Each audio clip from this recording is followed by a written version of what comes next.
All right, ladies and gentlemen, it's, according to this clock on the floor, it's 3 minutes after 5. This is the Carson City Planning Commission meeting that's regularly scheduled on October 28, 2020.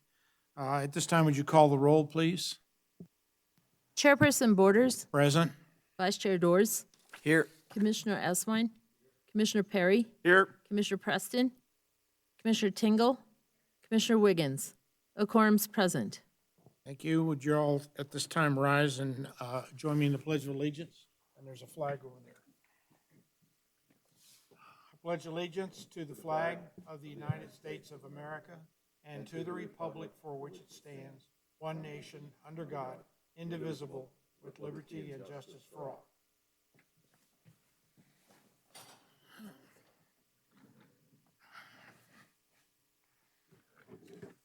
All right, the public is invited at this time to comment on and discuss any topic that is relevant to or within the authority of the Planning Commission, including any item that is not specifically included on the agenda at this time. And because we're still under our COVID requirements, I would ask that if you have comments on items that are on the agenda, that you make them at this time, and then we will talk about them when we get there. Are there any comments from the public?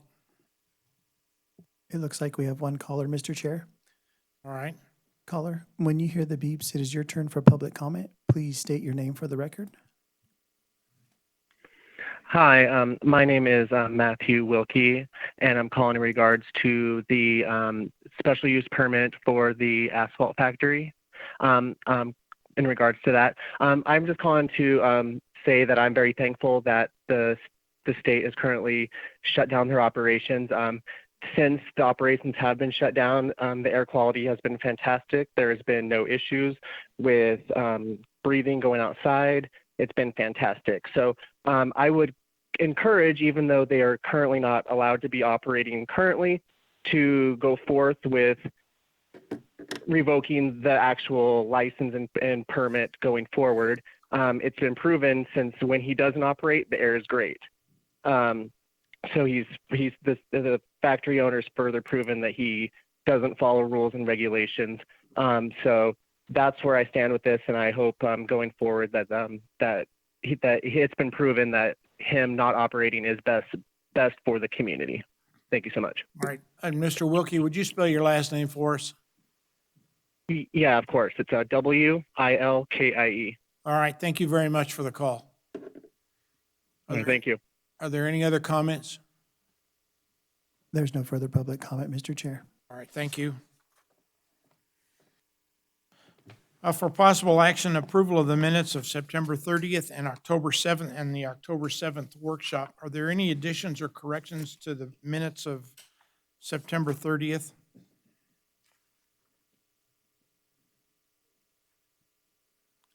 Hearing none, could I have a motion for their approval? Mr. Chairman, I'll make a motion to approve the minutes of September 30th, 2020 for the regular Planning Commission meeting. All right, is there a second? All right, made a motion by Commissioner Perry, seconded by Commissioner Eswine. All those in favor say aye. Aye. Opposed, no. Motion carries. All right, we have minutes of the Planning Commission workshop on October 7th, 2020. Are there any additions or corrections to those minutes? Hearing none, could I have a motion, please? Mr. Chair, I'd like to move to accept the minutes of October 7th. All right, is there a second? All right, a motion by Commissioner Eswine, second by Commissioner Tingle. All those in favor say aye. Aye. Opposed, no. Abstain. Motion carries. Abstain. One abstention.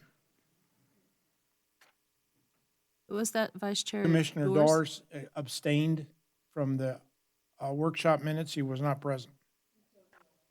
Oh, I'm sorry. Oh, hello there.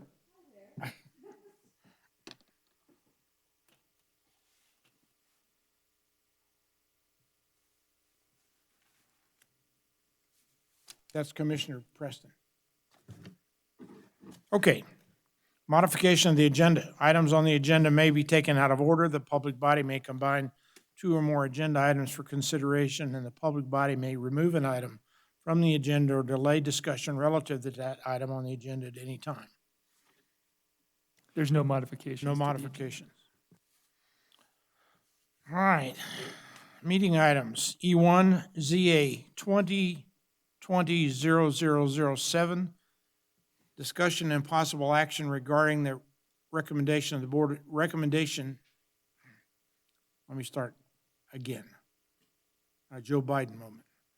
Discussion and possible action regarding a recommendation of the Board of Supervisors concerning an ordinance amending Title 18 Appendix Development Standards Division 14 Storm Drainage to repeal all existing language and replace it with language directing the public to review the Carson City Drainage Manual. Hope? Thank you, Mr. Chair. The city is required to implement and enforce the stormwater management program to reduce the pollutants in the stormwater and discharge. It's also required to have development policies and procedures to implement and enforce the operation and maintenance of source control and structural treatment controls for new development and redevelopment within the city. Division 14 of the city's development standards addresses the city's storm drainage design standards. As the commission knows, the development standards are an appendix to Title 18, which is essentially the city's zoning ordinance. The Board of Supervisors has the authority to amend Title 18, but when there's there's consideration of an amendment, that consideration goes to the Planning Commission for review in a public hearing, and then you make a recommendation to the Board of Supervisors. Your recommendation is based on 3 required findings of fact. In this case, the applicant is seeking to modify the standards to modify the minimum design storm from a 5-year 24-hour storm to a 10-year 24-hour storm, as well as to include low-impact development standard practices in the document. As part of the update, the applicant is proposing to remove the standards from the development standards and to house them in a standalone document called the Carson City Drainage Manual. Division 14, as proposed, will refer to the drainage manual. Technically, this is a zoning text amendment, and staff has reviewed the 3 required findings in the staff report, and we have made the findings in the affirmative. Rob Fellows, the city stormwater manager, is present and can provide you more detail as to sort of the content of this manual. The manual is 198 pages, so I only included the pages that specifically address the storm design standards and the low-impact development practices in your packet. But Rob did join us today, and he's happy to go into any level of detail that the commission's interested in, and I'm happy to answer any questions. Thank you. Are there any questions for staff? Would you like to start and tell us why we're doing this? Yes, this is Rob Fellows. I'm your Chief Stormwater Engineer, Floodplain Manager, Water Quality Engineer, and Project Manager. This is a long time coming. Actually, we'd started working on this, I would hate to say 10 or 15 years ago. And for various reasons, it was delayed, and now it's here. We decided to take it out and create a drainage manual just for the ease later on to keep up with the changing standards in LID and other things that happen as we move forward, new technology and things. And so this manual is a little bit different than the manual Washoe County, Reno has. Reno has a drainage manual, which is strictly drainage, and then it has a low-impact development manual. We actually put the 2 together, so they're combined and act as one. So you still have to deal with drainage, the impact of mitigating your increased flow, but also deal with water quality on your site, which is the LID component. We did do some things. We did upgrade our minimum storm, the 5-year storm, to the 10-year storm, and that's consistent with NDOT and Washoe and Reno and Sparks. I believe Douglas County is still at a 25-year storm, so we're not that far yet. We do have flexibility as far as the LID to give flexibility to the site conditions and also the city engineer has the latitude to exempt certain projects if they find limitations that are not conducive to LID, mainly if they're like in a wellhead protection area or high groundwater or things of that nature. We also factored in a volume credit for the LID based on the 10-year storm projects would have to detain a certain volume for their impact.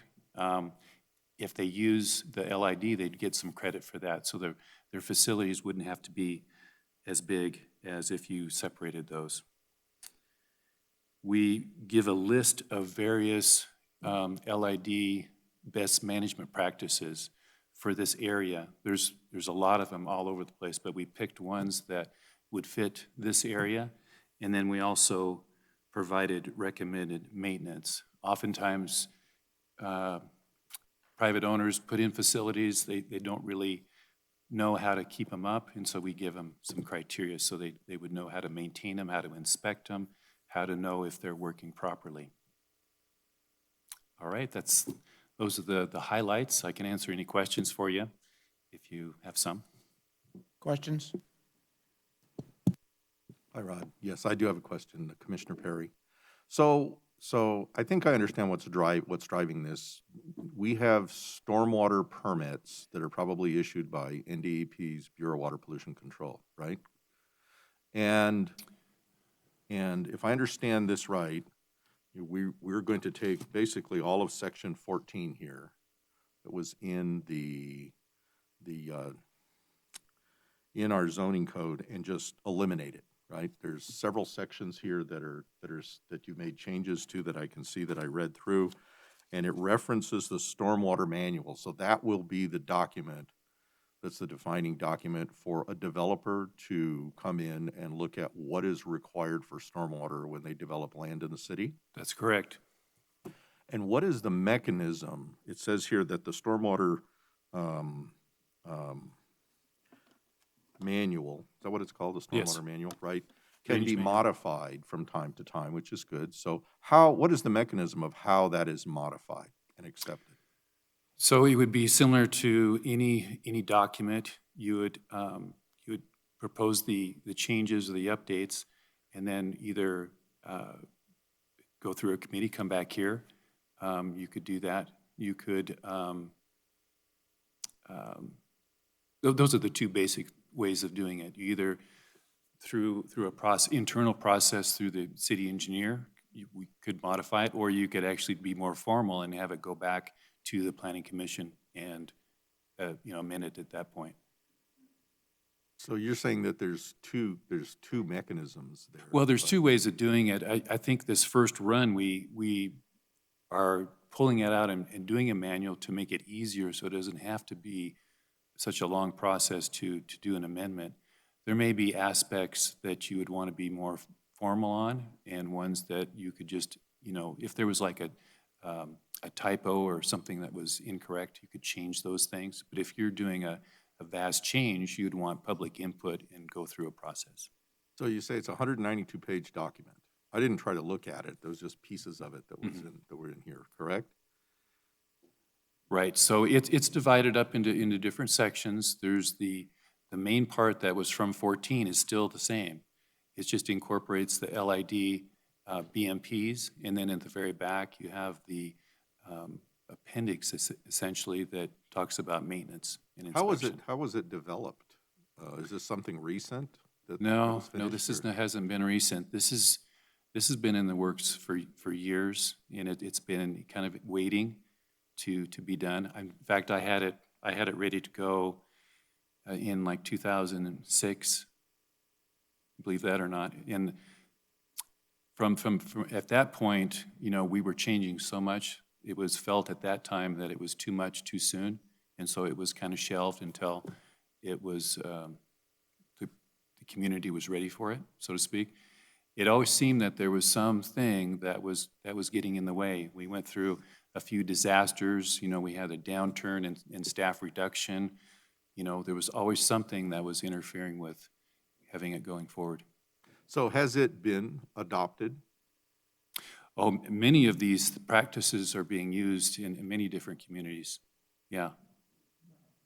Okay, I mean, I Mi- guess I'm just wondering, so we're eliminating this section here. So that's because of duplicity or whatever, and we're gonna say now, we reference this, that it's the stormwater drainage manual here. But I guess my Perry? question is there some mechanism to how it gets approved? Thank you. Hope Sullivan, Planning Manager. My understanding is that the manual itself is going to be adopted by the board via resolution. So it will be a policy document. Amendments to that document would not, since the document will no longer be part of Title 18, it would not be subject to review and approve or recommendation by the Planning Commission should amendments come forward. That would be the purview of the board, because the board will adopt it by resolution. Okay, that was really my only concern is there some mechanism of the approval process here so that there's some public input before there's a change in it? Yes. Okay, thank you. Yeah, it would be because it's a manual and it's adopted by resolution, it can be changed by resolution instead of going through. Correct. A resolution tends to be a policy, and ordinance tends to be a law. And so when we look at Title 18, that's a book of rules, right? And when there's an amendment to Title 18, it comes before the Planning Commission. Are there any other questions? That's a good question. Not really a question, but Rob, could you give us some examples of what LID, what we mean by LID?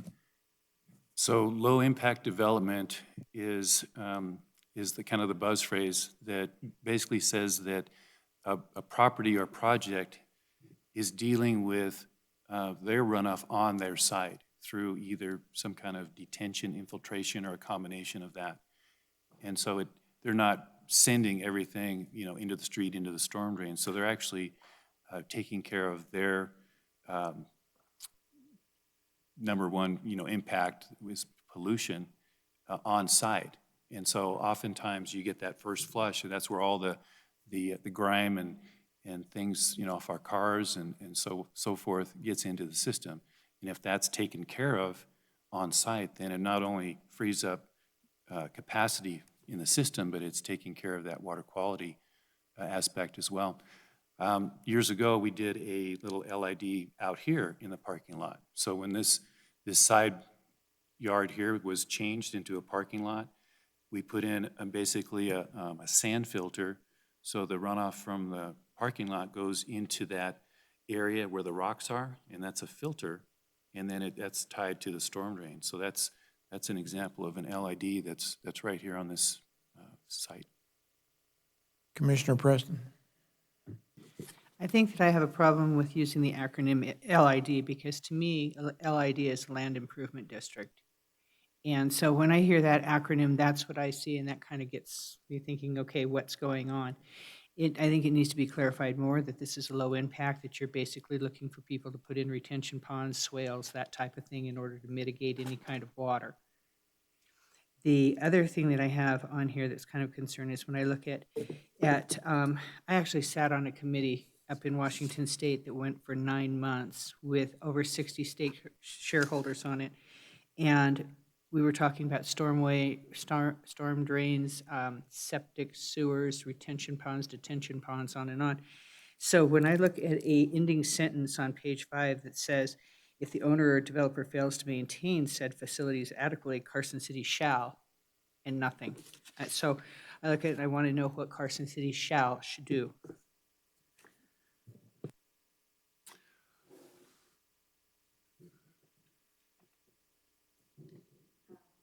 It's right at the bottom of page 5.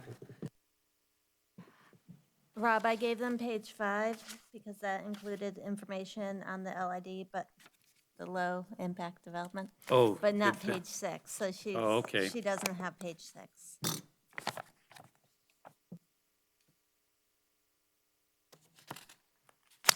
The continuation of that sentence is, shall have the right to enter the said property upon proper notice for the purpose of maintenance.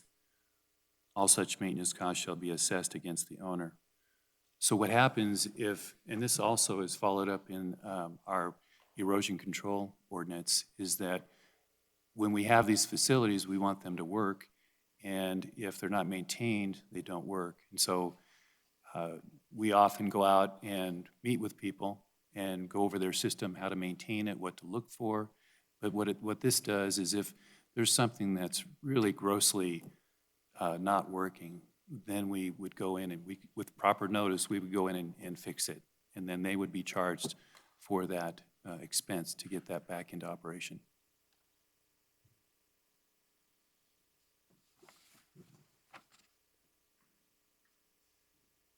Are there any other questions? Up and down. You're gonna have to holler. I can't see everybody, so, all right. Commissioner Preston, are you? When would the entire document be available to even look at? The two pieces, the actual ordinance change and the drainage manual is on the website under the Public Works Stormwater page. So it's currently there now. You can download it. Okay, but it's not been made a resolution yet. It's a draft, so the draft So the documents are entire there. draft is there available Yes. now? Yes. Okay, great, thank you. Are there any further questions for the applicant? Hope, is there anything Yes. else we need to, oh, Yes. So that, I mean, that just brings up a question to me. So if we approve this evening before the stormwater manual is adopted by the city council, do we have a zone here where we're, When you amend the zoning ordinance, the process is the planning commission conducts a public hearing and makes a recommendation to the board. The board will then have the introduction of an ordinance at one meeting, and a follow-up meeting will have adoption of the ordinance. I believe the adoption of the resolution is being timed to coincide with the second reading of the ordinance, so that there won't be a gap in time, nor will there be an overlap. gotcha, okay, thank you. anyone else? Is there a motion? Mr. Chair, I Yes. would like the honor of making this a motion. All right, Mr. Eswine, shoot. I move to recommend to the Board of Supervisors approve the zoning text amendment ZA-2020-0007 as presented. Is there a second? Second. Seconded by Commissioner Dawes. Any further discussion? All in favor, say aye. Aye. Opposed, no. Motion carries. Thank you. All right, thank you very much. Thanks. Thanks, Rob. Item E2, LU 2020-0037, discuss and possible action regarding a request for a special use permit to allow a 2,009 square foot barn that will cause the cumulative square feet of an accessory building to be 225% of the size of the primary residence and 5.25% of the parcel size on property zone single-family 1 acre located at 4071 Center Drive, APN 009-142-12. Heather. Thank you. Heather Ferris, Associate Planner for the record. The applicant is seeking to construct a 2,009 square foot barn on the 1.93 acre parcel to house the property owner's horses and associated equipment and personal items. An accessory structure such as a barn is a permitted accessory use in the single-family 1 acre zoning district. However, per the municipal code, if the cumulative square footage of the accessory structures is more than 75% of the size of the primary structures, a special use permit is required. Additionally, if the cumulative square footage of accessory structures exceeds 5% of the parcel size, a special use permit is required. The existing primary residence is 1,972 square feet. Additionally, there are existing detached accessory structures on site, including a 1,776 square foot detached garage and 5 small sheds totaling 648 square feet. With the addition of the 2,009 square foot barn, the cumulative square footage of the existing and proposed detached accessory structures will be 225% of the square footage of the primary building and 5.25% of the total lot area. Staff finds the barn to be a use that is in keeping with the neighborhood and is recommending approval of the special use permit, subject to the findings and conditions outlined in the staff report. The special use permit, staff has received no public comment regarding this project, and the applicant, Connie Creech, is participating via phone and may wish to address the Planning Commission, and I'm available for questions. Heather, my only question to start with is, with the revisions that we're doing, would we have seen this if we had the current revisions that we're planning? I believe so. I can't remember the exact percentage. And Lee just stepped away. Okay. But I believe so. Okay. Are there any other questions for staff? Is the applicant available? Yes, I'm on the line. This is Connie Creech. Okay, Connie, have you seen the report from the staff and the 6 recommendations for conditions of approval? Yes, I have, and I've read them. All right, and they're acceptable to you? Yes. Okay, do you have any other comments that you'd like to make at this time? Not really, no. I think it's all pretty well covered, unless there's any questions about the project. Okay, does anybody on the commission have a question for the applicant? Okay, thank you very much. Yes, thank you. Any further discussion? All right, is there a motion? I'll make a motion. Oh, I Commissioner- move to approve special use permit LU 2020-0037 based on the findings and subject to the conditions of approval contained in the staff report. is there a second? Commissioner Eswine seconds. Any further discussion? All in favor, say aye. Aye. Aye. Opposed, no. Motion carries. Thank you. Item E3, discussion and possible action regarding a request for a special use permit for more additional signage that is allowed on properties owned multifamily apartment and general commercial located at 400 West Clearview Drive and 3700 South Curry Street, APN 009-151-65. Hope? Thank you, Mr. Chair. You have on the screen in front of you an outline of the property. The subject property is a 22-acre site that's under construction for a 370-unit apartment complex. Next slide. Access to the property is via South Curry and West Clearview Drive. The applicant is proposing 2 6-foot-tall monument signs, one at each entry. We can go to the next slide. Each sign will be 8 feet tall, 3 inches wide, and utilize a stone base and external gooseneck lighting. Each of the 2 signs will be 6 feet tall. The applicant we can go to the next slide, is also proposing 2 6-foot-tall directory signs, one in front of the clubhouse and one at the top of the northern driveway. You can go to the next slide. Each directory sign will be on a stone base with and the width will be 4 feet, 8.5 inches. So why are we looking at this? The Development Standards 4.72 tells us multifamily residential uses are permitted to have one sign denoting the name of the multifamily residential use, either freestanding or attached, not exceeding 32 square feet. This applicant is seeking 2 signs, not 1 sign. The Development Standards 4.6.5 allow for variations in the sign regulations subject to a special use permit. So for the applicant to have the 2 requested signs, they would need a special use permit, thus they're in front of you today. Development Standards 4.4.7E state that when a community directory sign is exempt from the sign regulations, provided the Planning Commission approves of the location, size, height, width, and general design. As the Commission knows, when you consider a special use permit, you're considering the 7 required findings of fact.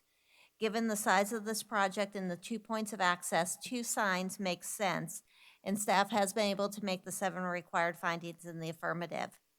Staff also finds that the directory signs are appropriate given the size of this project and are appropriately located, given that they're not going to create any external impacts. Staff is recommending approval of both the directory signs and the 2 signs at the entranceways to this apartment complex. Nashelle Seuss with Tanamera, I believe, is on the phone representing the applicant, and I'm happy to answer any questions. Questions for staff? Commissioner Doors, for the record. NRS 281A.420 requires me to disclose a conflict of interest and abstain from voting if I have a disqualifying conflict. In my private commitment, I am the owner of a business, Superior Door and Window. In that capacity, my business has sold all of the windows on this site and continues to do work with Tanamera. However, given that Tanamera is not the owner of the property and has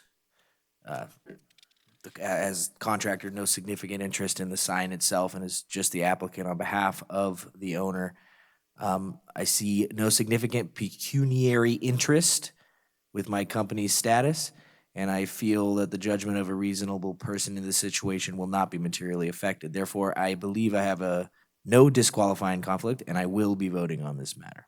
Thank you. Okay. Hope, the entry sign itself, how big is the entry sign? The monuments and everything are 98 by 72. I called that out in the report. Just give me 1 minute to locate where I put that.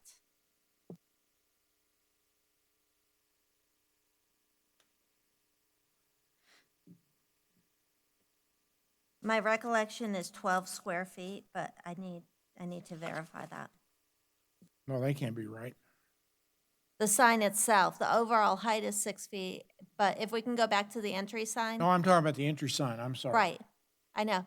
If you look at that, the overall height on that is, I believe it was 6 feet or 8 feet, but the 72 sign inches. itself, Yeah, if you look at just the sign portion, not the supports, my recollection is it was 12 square feet, but I'm going to locate that in the report.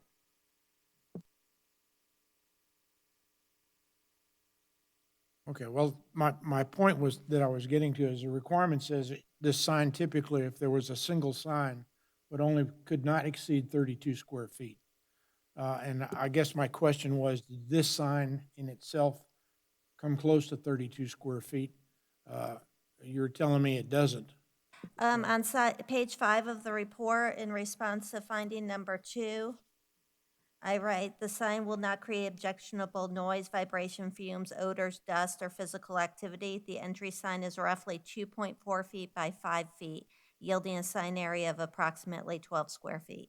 Okay, thank you. Are there any other questions for staff? Is the applicant on the line? Yes, I am here. Would Michelle Seuss, with Please, Tanamera Construction. please identify yourself. Michelle Seuss, Tanamera Construction, Okay, would you spell your last name for us? Seuss, like the doctor. Okay, all right. Have you had a chance to review this with Hope, and do you have any objections to the 7 recommendations for conditions of approval? I have been able to review it, and I do not have any objections to the recommendations she has proposed. Okay, do you have anything else you'd like to say at this time? No, not at this time. Thank you. All right. Are there any other questions for the applicant? All right. Hearing none, are we ready for a motion? Mr. Chairman, I move to approve LU 2020-0036 based on ability to make the required findings and subject to the conditions of approval contained in the staff report. All right, motion by Commissioner Perry. Is there a second? I second that. Second by Commissioner Dawes. All in favor, say aye. Aye. Opposed, no. Motion carries. Thank you. Item E4, discussion and possible action regarding a modification to a special use permit to allow for an 8,000 square foot addition to an auto body repair facility on property zoned limited industrial located at 2016 South Edmond Drive, APNs 0106063-03 and -04. Heather? Thank you. Heather Ferris again for the record. In 2017, the Planning Commission approved a special use permit for an auto body repair facility in an existing 8,750 square foot building on the subject property. The applicant is now seeking to modify the special use permit in order to allow for the construction of the addition of an 8,000 square foot shop.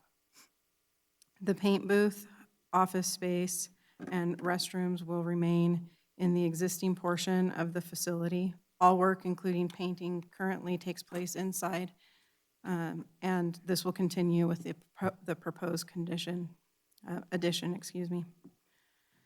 Auto body repair requires approval of a special use permit prior to commencing the use, and since the proposed addition was not contemplated with the original special use permit, an amendment to the special use permit is required. Staff finds that the addition of the shop area continues to meet all of the required findings, subject to the conditions of approval included in the staff report, and we are therefore recommending approval of the amendment to the special use permit. I will note that the base language in the conditions is from the original conditions of approval. Any new language is shown in bold and underlined, and the original conditions 10 through 21 have been stricken because they are requirements of the code and are not part of the discretionary decision. So they would be required whether they were included as conditions or not. Staff has not received any public comments related to this request. Harold Morris with Morris Engineering is participating via phone on behalf of the applicant, and I believe he wishes to address the commission, and I'm available for questions. Are there any questions for staff? Is the applicant on the line? Yes, I'm here. Please identify yourself for the record. My name's Harold Morris with Morris Engineering. Okay, Mr. Morris, have you read the report that the staff has prepared? And are you agreeing with the 14 items of conditions of approval? Yes, I've talked it over with the owner and we agree with the conditions. Okay. Do you have anything further to state at this time? No, I don't. Okay, thank you. Any other comments from the commission? Not, I'll entertain a motion. I'll make a comment, Mr. Chairman, because All I right. just wanted to thank Mr. Morris for including the earthquake hazard map by Bell and Trexler. It's the first time I've seen one of these in here, and it does help an old geologist like me understand it. So thank you. Does that mean you're ready to make a motion? Oh, Okay, no, I have a question. Commissioner Preston, I'm sorry. Yeah, because I'm just used to seeing our special use permits, and usually we have an affidavit, the property owner's affidavit. And so, okay, I understand Morris Engineering is a contractor. I understand Bernhardt Family Trust is the property owner. But who is making this applicant? Is that the tenant? But where's anything from Bernhardt Family Trust? I believe we have that in the file. This is an electronic copy that's been reproduced for you in a hard copy. Okay, yeah, it just seems really weird because usually we see the notary stamp on it, and so that was just more of a housekeeping. Okay, Okay. thank you. Anything Mr. else? Chair, I'll make a motion. Please do. I move to approve special use permit LU-2020-0038 based on the findings and subject to the conditions of approval contained in the staff report. All right, we have a motion from Commissioner Doris. Is there a second? Second. Second from Commissioner Perry. All those in favor say aye. Aye. Aye. All opposed, no. Motion carries. Yeah. Item E5, discussion and possible action regarding the request for a special use permit for a concrete batch plant and rock crushing operation with silos exceeding the 45-foot minimum height limitation on property zone general industrial aviation located at 4500 Ryan Way, APN 005-072-06. Heather, you're still up. Thanks. Heather Ferris, again for the record. The applicant is proposing a concrete batch plant and rock crushing facility at the 4.4 acre project site. The subject property is zoned General Industrial Airport. A concrete batch plant and rock crushing are permitted uses subject to first obtaining a special use permit. Additionally, silos are proposed for material storage. The silos would exceed the 45-foot height limit for a total overall height of 50 feet. Approval of the special use permit is also required in order to exceed the height limitation in any zoning district. The batch plant shown here in the center of the site is proposed to operate 6 days per week, Monday through Saturday, between the hours of 6 a.m. and 5 p.m. The applicant has also indicated they may operate on Sundays and/or 24 hours per day in order to fulfill any state or government contracts, and they estimate that this could occur approximately 100 days per year. The batch plant operations would include stockpiles of rock and sand, enclosed silos for cement storage and fly ash, hoppers and conveyors to deliver the sand and rock to the plant, and the batch plant itself. Materials will be mixed in the enclosed plant and then loaded onto trucks for delivery off-site. The rock crushing operation, shown in the easternmost portion of the site, is proposed in order to recycle the returned concrete into base material. Any unused concrete that is returned from the job site would be stockpiled where it can harden. Once the material hardens, it can then be crushed and recycled into base material, which would then be reused at the batch plant. The crushing would only occur once the stockpile reaches approximately 400 to 600 tons, and it's estimated that the crushing would occur for a maximum of 90 days per calendar year. However, the applicant is requesting approval to operate rock crushing Monday through Saturday during normal business hours, which would be 8 a.m. to 5 p.m. The facility will also include a 3,360 square foot, 2-story office and shop building. The building will be used as office space for employees, including dispatching trucks, a break area, part storage, and light maintenance of vehicles and equipment.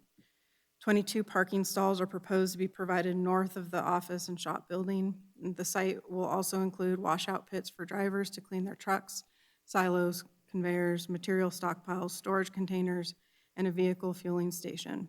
The site will be fenced with perimeter chain link fencing with slats. As I mentioned earlier, the project includes a request to allow for a 50-foot tall silo. The height limit in the General Industrial Airport zoning district is 45 feet. This additional height is requested in order to provide for enough clearance for the trucks to be loaded from the silo via gravity-fed mechanism. The silos would be located near the interior of the subject parcel and approximately 150 feet from the nearest property line. Staff is recommending the silos be painted in non-glossy, earth tone neutral color that blends with the surrounding environment. Additionally, staff is recommending a minor modification to condition number 6. The intent was to prohibit any advertising on the silos as outlined in finding 2. However, that did not make it into the condition in the staff report. So staff recommends the condition read as follows. The silos shall be no taller than 50 feet. Silos shall be painted in earth tone neutral color to blend with the surrounding environment. The applicant shall provide the planning division with the proposed color choices for review and approval with the building permit. Advertising on the silos shall be prohibited. As part of the application, the applicant submitted a noise analysis to demonstrate anticipated noise impacts to adjacent properties, as well as sensitive receptors such as residences. The analysis found that the closest property lines, which are developed with industrial type uses, the noise levels would range from 62.8 decibels to 82.5 decibels, which is approximately equivalent to conversational speech to a garbage disposal. There are no residential uses in the immediate vicinity. The closest residence is approximately 1,500 feet northwest of the project site, and it's estimated that noise levels at that property line would be 54.4 decibels, which is equivalent to a refrigerator. Per the provisions of 18.02.080, the Planning Commission has the authority to approve a special use permit upon making each of the 7 findings in the affirmative. Staff has made all findings in the affirmative and is recommending approval subject to the conditions which are included in your staff report and the addition to condition 6, which I just addressed. Staff did receive 2 pieces of public correspondence regarding the proposed project. One is related to noise and dust control, and that's included in your packet. And the other is a letter from the current property owner outlining his concerns regarding requirement for a turn lane. Stacy Huggins with Wood Rogers is representing the applicant and participating via phone.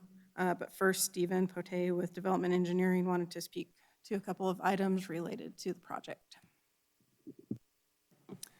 Stephen Pote for the record. As Heather mentioned, there's a condition for a turn lane, and the seller of the property had concerns about that requirement and the potential costs. So I wanted to give a little more background information on that. City staff felt that the traffic study that was provided was inadequate, and we requested additional information from the applicant, and that information was provided by the applicant's traffic engineer. Part of that was an analysis of turning movements onto Ryan Way, and the applicant's engineer's analysis showed that a turn lane was warranted based on the Nevada Department of Transportation's standards. They used that standard because the city doesn't have an access management standard that governs when a left turn lane would be required. The city's transportation engineer confirmed that a turn lane would be required based on that NDOT standard, as well as comparing that to the American Association of State Highway and Transportation Officials, or AASHTO, their standards, and it was recommended in both standards. This requirement would also be consistent with some of the other turns we see on Arrowhead on other side streets such as High Tech and Lamont. And the main concern that was expressed with this is the additional cost that would have to be borne by the project. And I wanted to speak to that. On other projects, this commission has seen requirements for cost-sharing participation, and staff didn't feel that that would be appropriate for this project for several reasons. One is that the city does not have background traffic turning onto Ryan Way compared to other projects you've seen where there's a traffic mitigation, where there's background traffic from the city that benefits from that mitigation. Also, there's no code provision that provides a mechanism to force the neighbors to participate. Typically with these transportation impacts where we get cost sharing, we're limited to projects that are coming before this commission, and then if a project is required to do a traffic impact study, so if they're close to it. So basically just the neighbors in this case, and it is a small pool. There's only 3 undeveloped parcels, and 1 potentially could access directly off of Arrowhead. I do want to point out, though, that subsequent projects will be required to do an analysis on the traffic, and they are required by the development standards to take into account existing project entitlements. So they'll have to look at the impacts from this project. So since this project is showing that turn lane is required, we anticipate obviously that subsequent projects would show the same thing, since they'd only be adding to that. And that would put those private developments in a position where there's an incentive for them to work together on that, but the city's not in a position to force them or require them to work together and share the cost. Another item I wanted to point out on the cost is that one of the conditions that was proposed, or the condition was proposed by, I think it was the applicant, the verbiage they gave us was included a specific length of 100 feet. Staff feels that that might be longer than what's necessary, and that could be contributing to the estimated cost. So if they want to propose changing that to read a maximum of 100 feet, that might be a solution that helps mitigate that, although the length will be determined by the applicable standards. That's all I had to add on that. I have a question, Commissioner Doors, for the record. With the turn lane and the future projects also, going over the limit and requiring the turn lane, is that due to this project taking it over the limit already, so we'll already be there? Or is this like, I guess what I'm getting at is, would the turn lane be required for any business that's going in there most likely? Or is this expected to be more of a high traffic sort of business and that's what's driving the need for the turn lane? I believe that it's mostly the background traffic on Arrowhead that you're waiting to make that left turn, waiting for gaps in traffic, because it isn't a huge volume of traffic that they're expecting with this project. So not to be argumentative by any means, but it seems like it is sort of the city's background traffic that's driving the need for the turn lane in one way or another, even though we're not turning on to Ryan, but everyone that's already on Arrowhead, that traffic is city traffic. Correct, yeah. So the background traffic is part of the cause for the need, but there's no benefit to the background traffic. It only benefits the subject project, if that makes sense. It's Unless you're just, stuck just in the traffic people on turning Arrowhead. left onto to Ryan. Okay, gotcha. As long as you're here, how about item 13?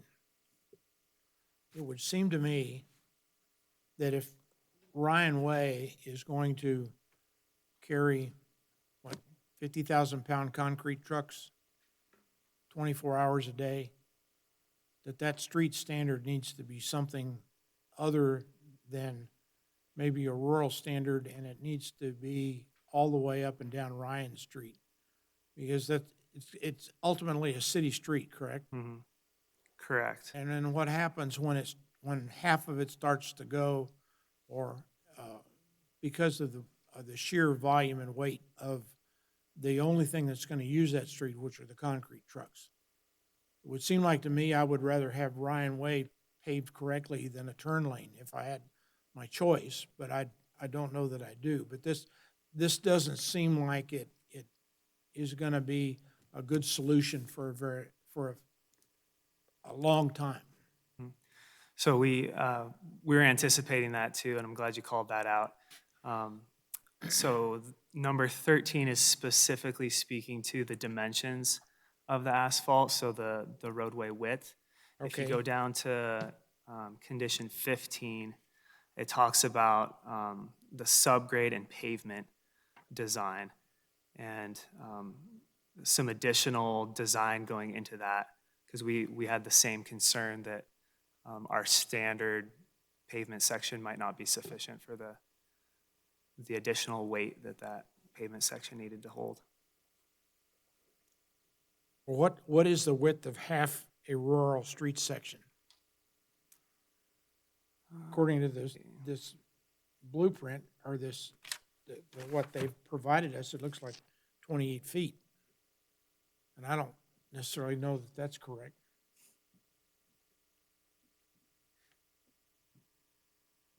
They're proposing a 28-foot street in and out of the property.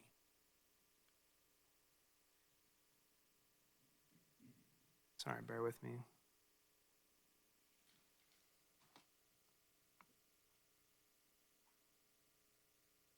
So a local street is 15 and a half is the half street. So from center line to the edge of pavement is 15 and a half feet for half.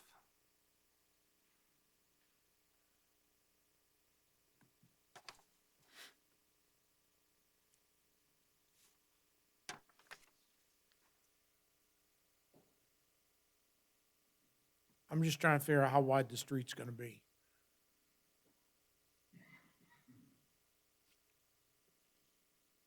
Yeah.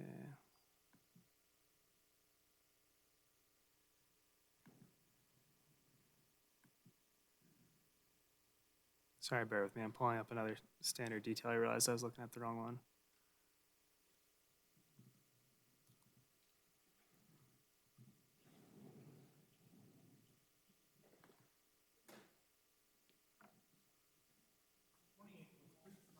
A 28-foot street's probably all right, but I just don't know how to relate that to number 13. So the minimum will actually be 20 feet, which is what's required for fire access. But the width of a half of a rural street section is what? I think, they're just gonna pave half the road? Is that what this is, what 13's getting at? They're just paving half of the road that's already there? Correct, yeah. So typically, with developments, it's a standard, it's in our development standards, so whether they need a special use permit or not, development's required to install half-street improvements. So from center line pavement out to the curb and gutter, or in this case, there's no curb and gutter. That's why we reference the rural section, is because there's a roadside ditch to handle the drainage. And then when the other parcels come in, they're required to do their piece on the other sides. Yeah, but then in item 15, we say the whole thing has to be designed to carry those trucks. So we're gonna have half of that street that's not designed to carry those trucks until somebody else decides to build on the adjacent property. I was gonna piggyback that question it on too. does- Are it we just gonna doesn't seem time right. the other half so the city paves it or something, or what's gonna happen to the other half?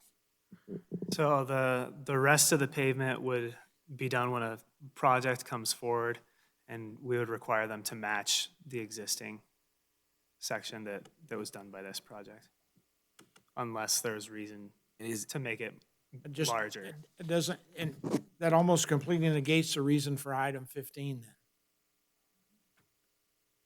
Would it be regardless of size of the project? I mean, anything that goes in any of these lots is gonna have to contribute to the road? It's not like, Correct, yeah. They'll have to build out the road. Well, but if I built an RV dump station on the corner, I don't need a road that'll hold a 50,000-pound concrete truck. You know, the design standard for the whole street's designed to carry the truck. And so you're putting a penalty on the developers of any of that other land eventually. And then if it never happens, then what happens to that half of the street 3 years from now when it's crushed by all these cement trucks running over it? But it just doesn't seem like we're doing it right. Gotcha.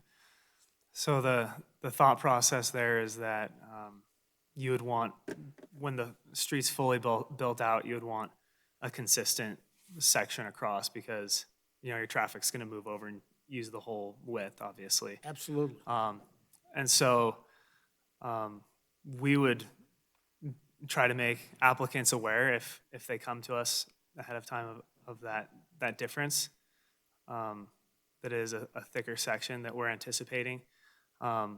There's potential that the design engineer, so that requirement, we require an engineer to design that pavement section. There's a possibility that they'll say, you know, just the standard industrial section of the cities is sufficient, in which case it's not an additional burden. But yeah, the intent is to prevent that situation where down the road you have all the truck traffic that's destroyed the road. We So want is thicker section the to- company that's just on the other side of Ryan Way that's already there, they're not gonna have to pay for their half of the road. So the existing building on the other side of, so you're talking about the southeast Yes. part of Ryan Way. Since that's an existing structure, they wouldn't be required to do anything unless they came forward with a permit to do an addition or something of that nature. We have run into that in the past where a project is doing a tenant improvement or an addition, and we have to look at. I just cannot see how us adopting this approach is gonna be anything but a disaster for that street. I think we either need to make them pave the whole damn thing, or we pave it. But I can't see us doing half a street like that and hoping that somebody in the not-too-distant future will buy a property, build a building, and be willing to pay for a street that'll support a concrete truck. I just don't see that happening. It just didn't look like a good plan. And am I the only one? I tend to agree with you. I have a possible suggestion for resolving this. Since the left turn lane is somewhat discretionary on your part, because you're not using the state standard generally, you're using a city standard, that maybe you drop the left turn lane requirement and have them do the entire section of Ryan Way, so that you're not just doing half of that street.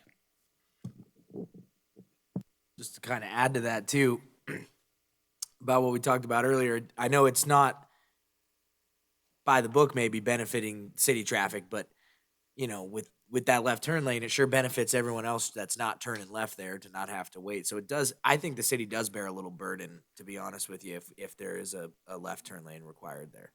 I'm all for the projects paying for their own stuff, but honestly, in this one, I think that it does, if we want a left turn lane, we should put it in, or, you know, in this case, I think we should put it in, and yeah, they should pave the whole road, personally. If I could weigh in on a little bit of that. As the planning commission, you guys can go whichever direction you think is best for the community. From an engineering judgment point of view, looking at the turn lane, it was warranted.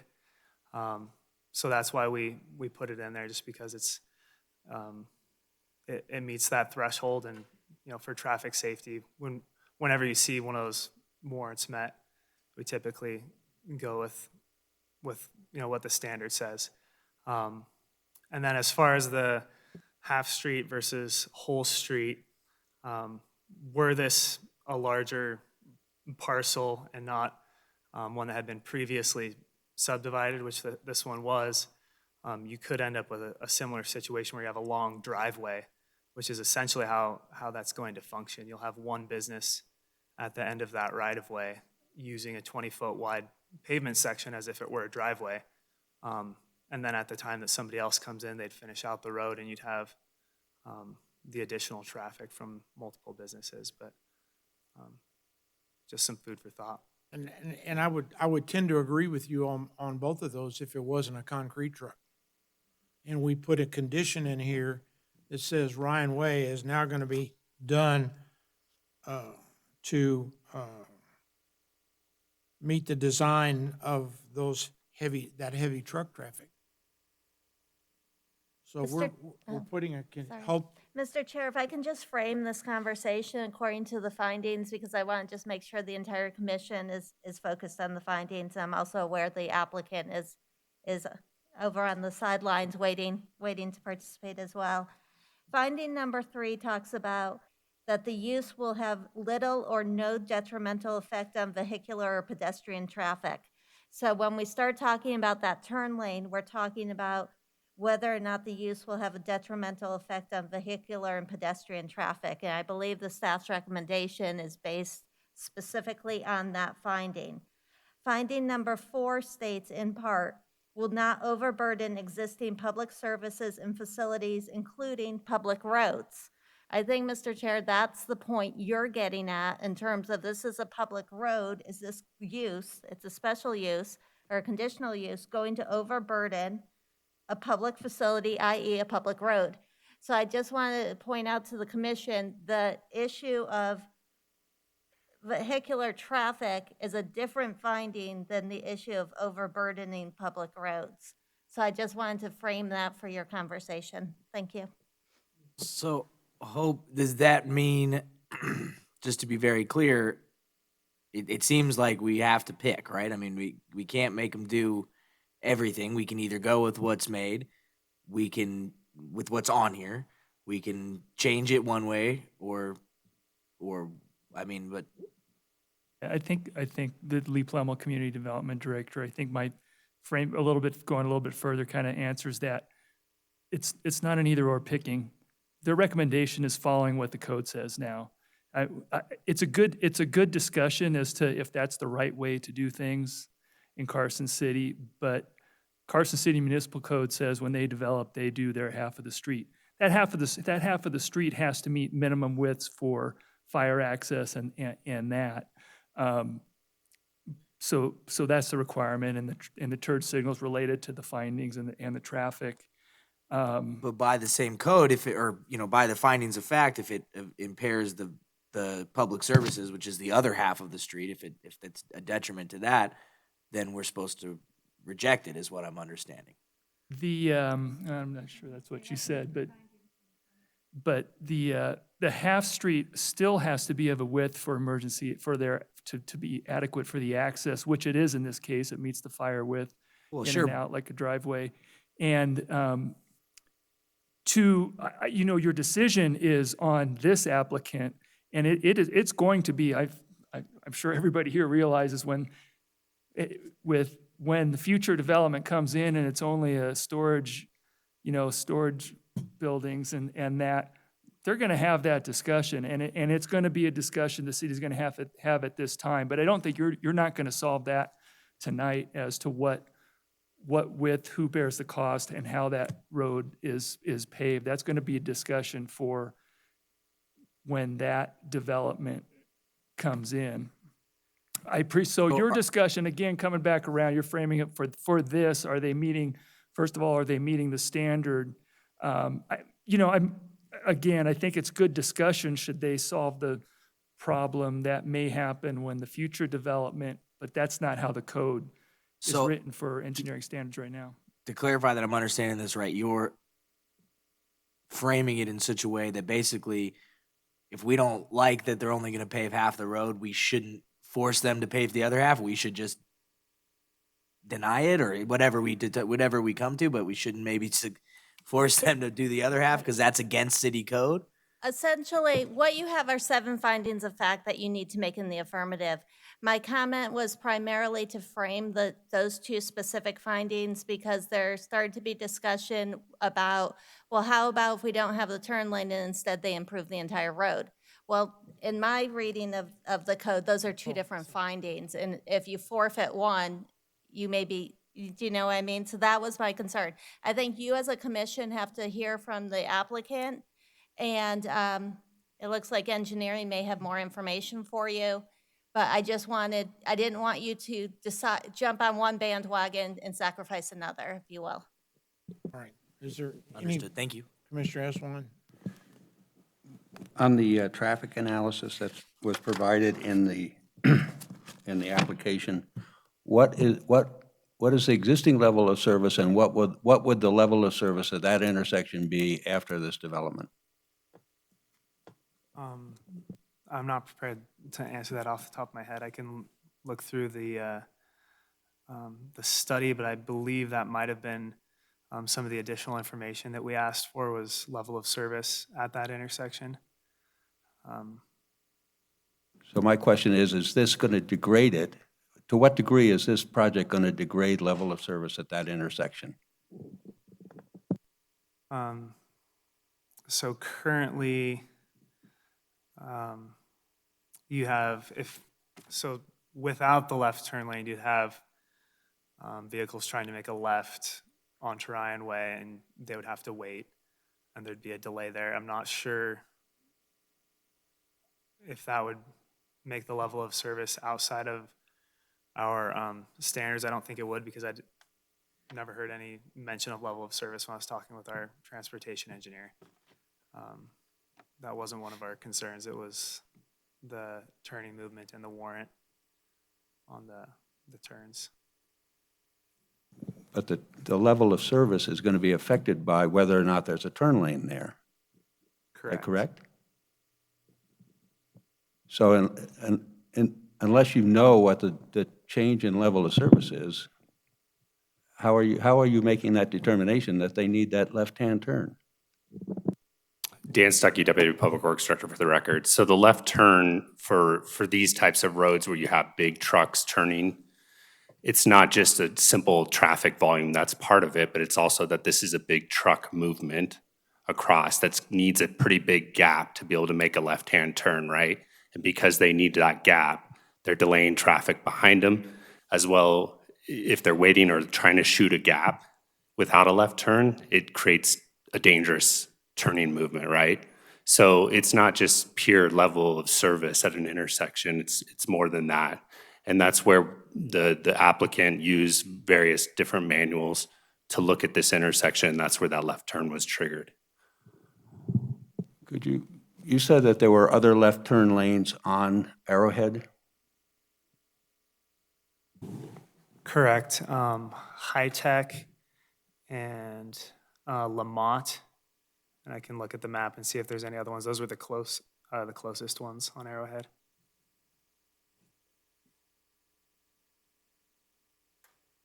I go through there fairly frequently, and I don't recall any left turn lanes. The only one that I can possibly think of is at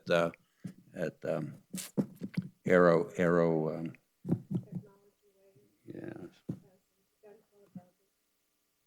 But I'll take your word for it. I just don't recall them. Sure, there's one at the trap range, I know that, on Arrowhead. Commissioner Preston. Hi. The question I have is on this left-hand turn lane thing too, is if I'm heading west, is there a left-hand turn lane for me to get onto Lockheed Way? Or if I'm at Convair, are there left-hand turn lanes going north and south on those? Who's not on Convair? I don't believe there's one on Convair. I'll pull up the map right now, see on the other. Because what I'm looking at is I'm looking at the burden of one lot as opposed to the burden of numerous lots with operations that have been in there for quite some time. Plus then, given the size of the buildings, it appears that they're not actually accessing from Arrowhead Drive directly, that they're actually using Convair and the south side of Ryan Way.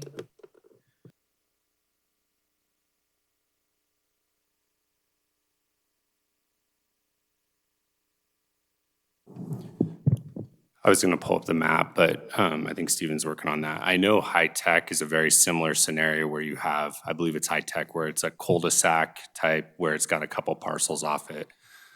I believe Lamont's kind of structured the same way, right? So those are very similar examples. I mean, so what we're trying to do is there's engineering design standards for roadways, right? And certain that traffic engineers use, right? So their applicant, looking at these manuals, suggests based off the left turn volume and the types of vehicles using these turning movements and the volumes of the roadway, they're recommending this turning movement. And I get it's a lot for one applicant, but at the same time, I mean, this is engineering design standards, and it's kind of what we need to go by, at least from an engineering standpoint. So that is the reason for the condition. Dan, is there any, I know you mentioned the trucks and them big truck movements, which is obvious. Is that part of an actual standard too, that maybe not is driving it here, but I mean, maybe it is. Is the fact that these are bigger trucks as opposed to, I asked this kind of earlier, but are the bigger trucks making any difference compared to a car or something if it was 5 cars that were expected to be going there?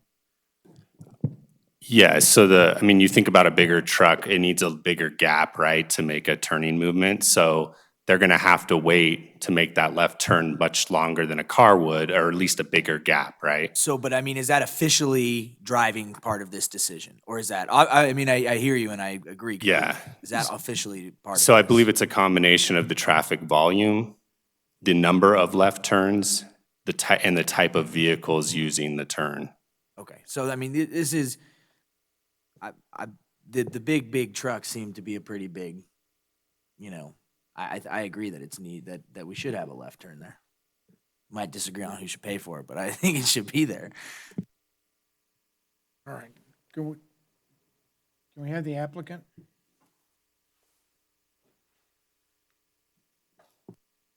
Is the applicant online?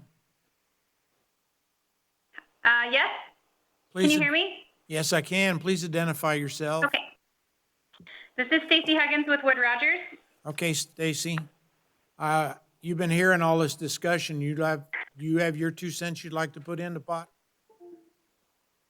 I do, Mr. Chair. I appreciate the opportunity. I just want to note for the record that in addition to myself, the applicant is also on the phone, Alex Nichols, and then we also have our engineering team here. If there are any questions specifically about engineering, and also our traffic consultant is on the line should there be questions about the trip analysis that we provided. I initially, coming into this discussion tonight, wanted to have, a quick conversation about condition 14 in terms of the left turn lane. We are definitely concerned about a requirement to construct a left turn lane. Given the traffic associated with this batch plant is minimal, and generally speaking, the trips associated with this type of project are early in the morning at 6 a.m.-ish and mid-afternoon between 3 and 4 o'clock in the off-peak periods. So while there's some movements throughout the day, it doesn't seem like there's enough traffic during peak hours to justify a protected turn lane for one parcel. And I think you folks all mentioned, there are currently excessive traffic on that road. And I'm not sure that this, putting the burden of fixing the traffic on Arrowhead and the left turn lane on one parcel or one project or one new development is appropriate. I think this turn lane, and I appreciate Mr. Pote's comments about cost shouldn't be part of a decision. It's a very excessive cost associated with the construction of the turn lane and could actually kill this project. And I think that's an unfortunate situation. This company wants to be in Carson City. They've put a lot of time and effort into the project that you are reviewing tonight. And it's a great opportunity to bring additional jobs to this community. So I guess, to kind of close up from my perspective, and again, our team is here if you have specific questions about the trip information that we provided, but we would ask the Planning Commission to remove the requirement for the left turn lane and not put that burden on this one property or one project. I have a question. Okay. Go ahead. Mr. Pote, is that, the applicant just mentioned there's currently excessive traffic. Is Arrowhead or is that intersection currently over any sort of limit, or would this take it over? The applicant's own advisor is suggesting that is saying that the turn lane is warranted. Is it already warranted regardless of this property and this business going in, or will this set it over the limit? Since there's no demand to turn left on to Ryan, then it's not warranted currently. It's with the project. Thank you. Any other questions for the applicant? Mr. Chair, may I interrupt for just one moment? Go ahead. Okay. I'd like to let our traffic consultant just make a comment quickly. Thank you. Lauren Chilson with Headway Transportation. I guess I just excuse me, sir. I don't. Go ahead. I'm sorry to interrupt you. Would you spell your last name for the record? Happy to. Chilson, Chilson. Thank you, Mr. Chilson. Go ahead. I would simply add to the conversation that, you know, in the big picture, I think we all agree that a left turn lane is someday needed and warranted. The question really before us tonight is that with this project? And so I just offer a couple pieces of information to you. The first is that there is some left turn demand to the existing building on the southeast corner of the Ryan and Arrowhead intersection. They have a parking lot with driveway frontages onto Ryan and between 10 and 12 parking spaces, as I recall, that if you just look at a Google Earth photo, you can see there's at least 9 vehicles in that parking lot. So there is an existing demand to turn left there. Based on the NDOT criteria that we used, turning volume of 10 vehicles existing against the 300 conflicting movement would trigger the need for a left turn lane. So as it sits today, we're basically right at that threshold. You know, let's say within 2 or 3 vehicles, we're at the threshold of meeting the warrant today. The project is overall a fairly low trip generator, and that's why we did a trip generation level of study rather than a full impact study, because the project generates less than 50 peak hour trips. On a typical day, something more in the range of 20 to 30. So if 10 exist today, and even if all of the left turns even if all the movements were left turn in, which they are not, you know, you would be only adding on the order of 20, 30, and on very, very peak days, maybe 30 left turns in. So again, no disagreement that in the long term, a left turn lane is needed, but if it's marginally needed today, the project's a low trip generator and it's only one of 3 parcels. I think the question is it fair to have the full burden on this one property? That's the question in my mind. Okay, thank you.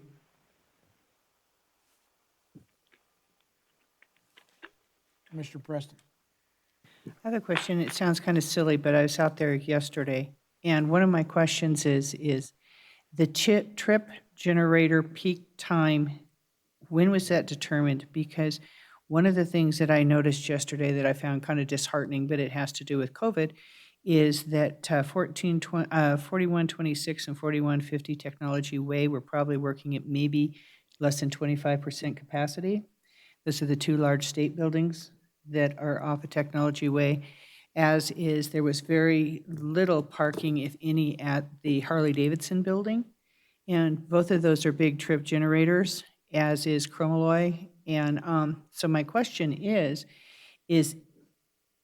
when was the last time Carson City actually did a trip study on Arrowhead Drive? Because it is busy. It does start usually at about 6 o'clock in the morning. And then when the shifts get off, usually they're running from 7 to 3.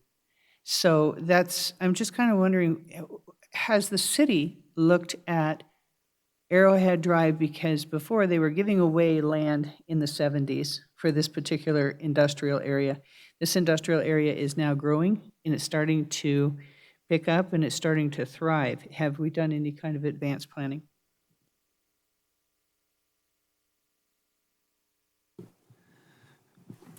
We have not done a specific study on Arrowhead Drive recently.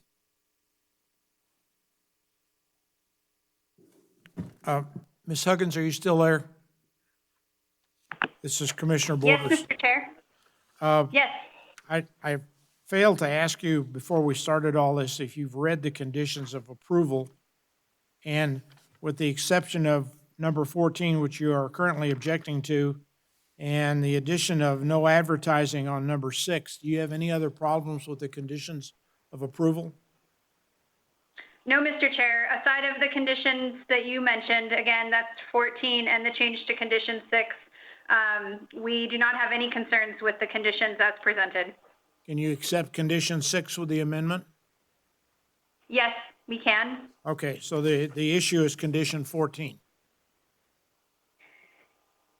Yes, I guess just to clarify, the issue is 14 unless a conversation changes on condition 13 that changes the pavement width.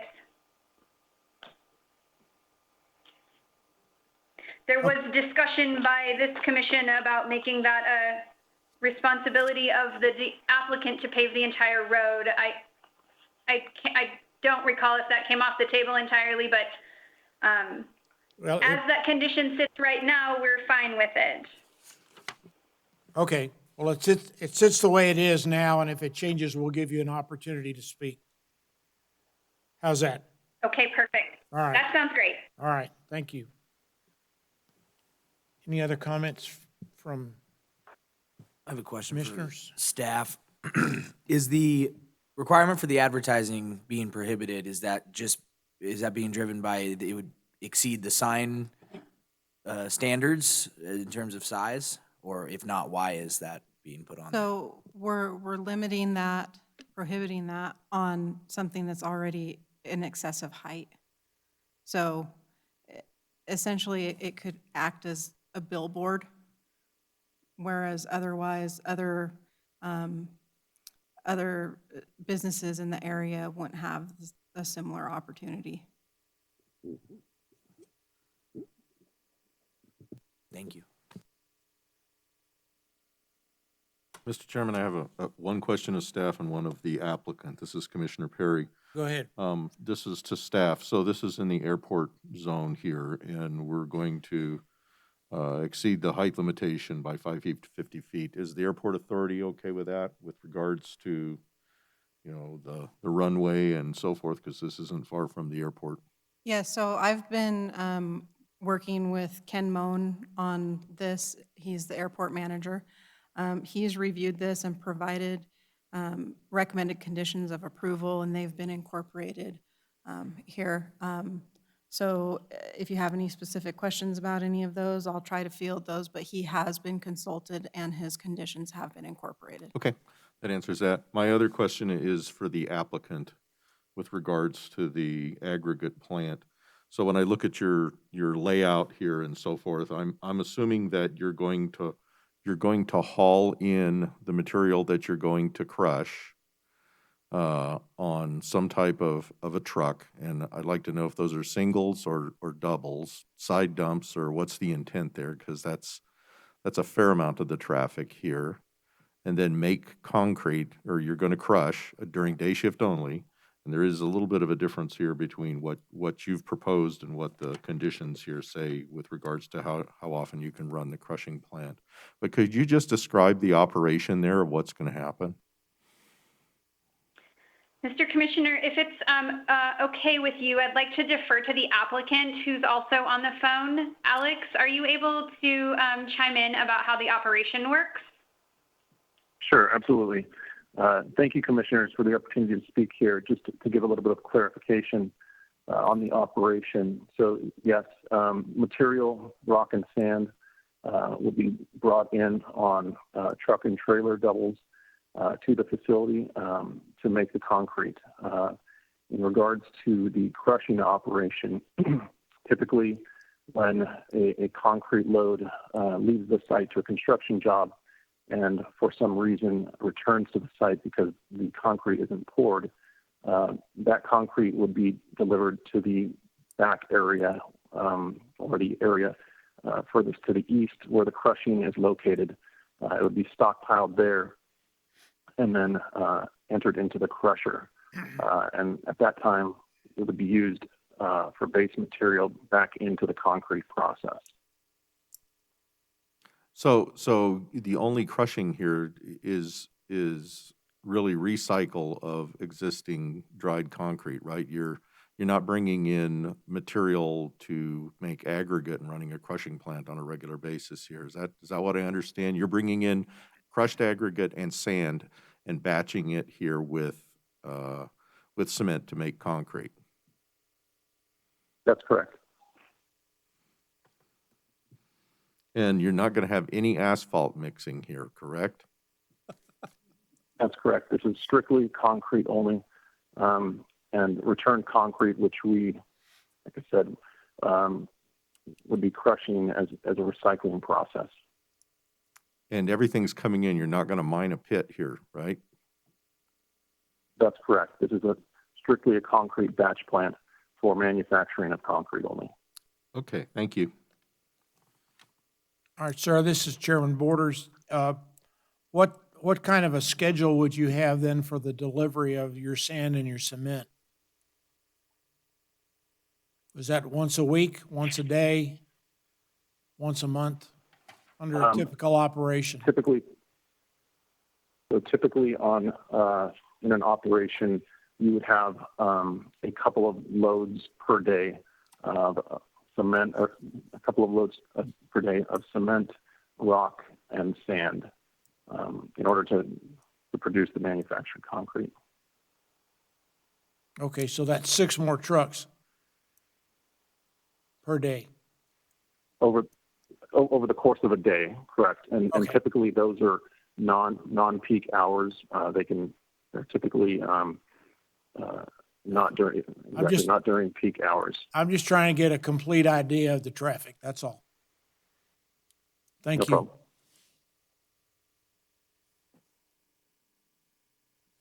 Anyone else? Yes, sir. Dan Stuckey, Deputy Public Works Director, for the record. If I could just make one more statement, I get this is a tough decision for the commission. I just want to make one more final statement that, we just heard from their traffic engineer who, based on, again, standards, has said it's triggered a left turn lane. I get it's a big cost for this development, but there are 2 other vacant parcels. So at some point, it's just going to keep adding more left turn movements in the future. And at this decision, if development comes in the future, we'll be in front of the Planning Commission again. And then we will be at the city stuck with an intersection that probably should have triggered a left turn. That's, now. And it'll probably never happen because it'll just be keep getting pushed down to the next developer. So I just wanted to make that final point. I get you guys have a very hard decision on your hands. I wanted to make that last point. Thank you. What's the minimum length of a left turn lane? You I don't know if indicated, y'all Lauren- indicated earlier that it might be less than 100 feet. It's got to be more than something. I don't know if Lauren Chilson has that off that answer. Yeah, I'll jump in again. Lauren Chilson. It was my recommendation that the turn pocket length be 100 feet. I'll just stick with that as being reasonable and responsible, given we have trucks coming in. Thank you.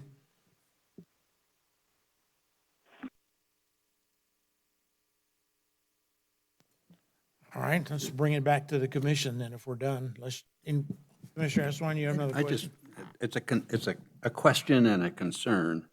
I know that in a lot of residential developments that I've worked on, if a entity puts in infrastructure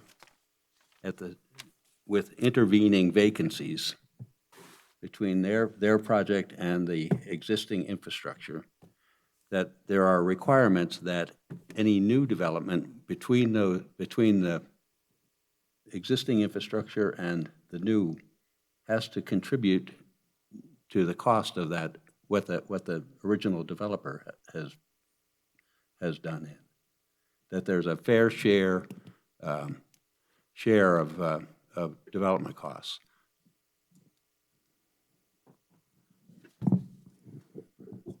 Stephen Pote for the record.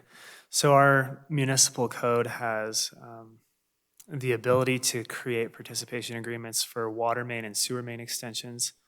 There is not anything in our current standards that we can enforce for transportation and roadway improvements that would force other parcels in the area to contribute in the future.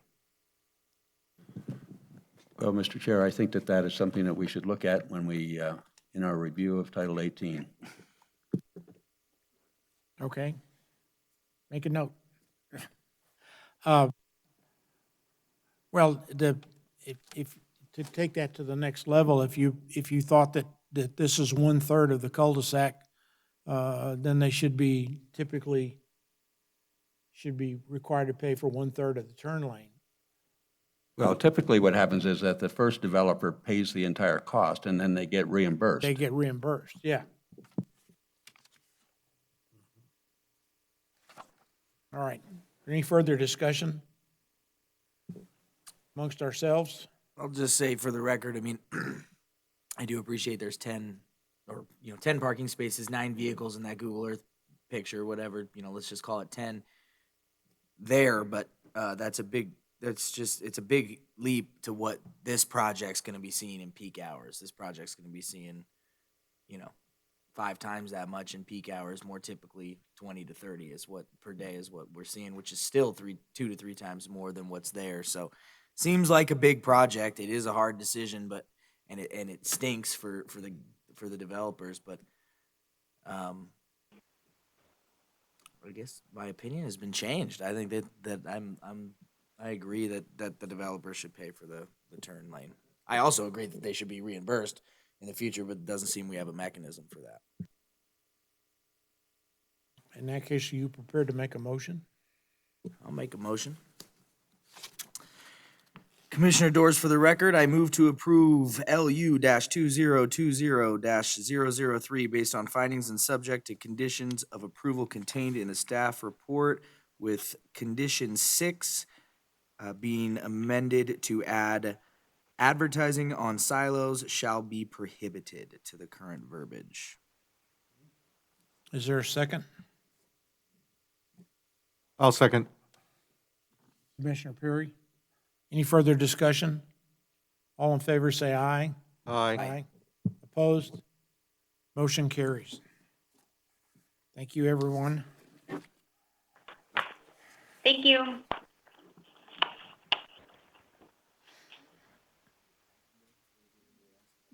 Yeah. You want to take a 5-minute break? All right. We'll adjourn for about 5 minutes.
let's see, item E5, LU 2020-0033, discussion and possible action regarding a request for a special use permit.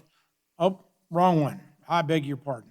E6, 2010-00000115, which is SUP 10-115-2, discussion and possible action regarding a one-year review of a special use permit for an asphalt plant on property zone general industrial located at 8013 Highway 50 East, APNs 008-611-31, 33, 37, and 41. Hope?